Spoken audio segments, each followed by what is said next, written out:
So let me see if I understand that correctly. It's like you're basically trying to get something out as quick as possible to make sure that there's something, right? So in that sense, it is the MVP.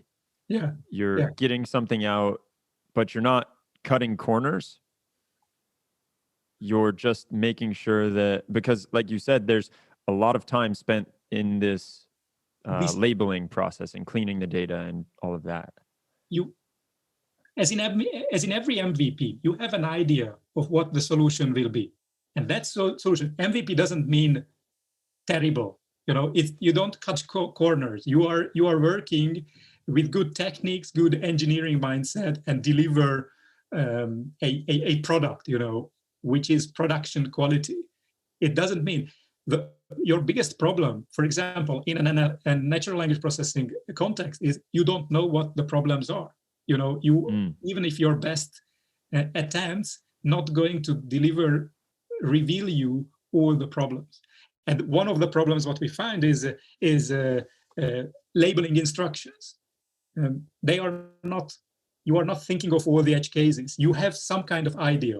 For example, in a fine-grained topic modeling situation, you have a half-page text for the labelers of that's what we mean by, let's say, news about economic activity. While they are labeling, they are start giving us feedback on is this article, which category it is in. You either update your labeling and then relabel a lot of text, or you just keep on labeling and then you are creating a data set which is incorrect. But as they are labeling, you are deploying this model into production, and you are going to get a set of labeled articles, model labeled articles, which you can review and say that where are the errors and where are the positive ones, and where do you agree with that? And from that information, you immediately update the labeling exercise. You immediately relabel certain articles.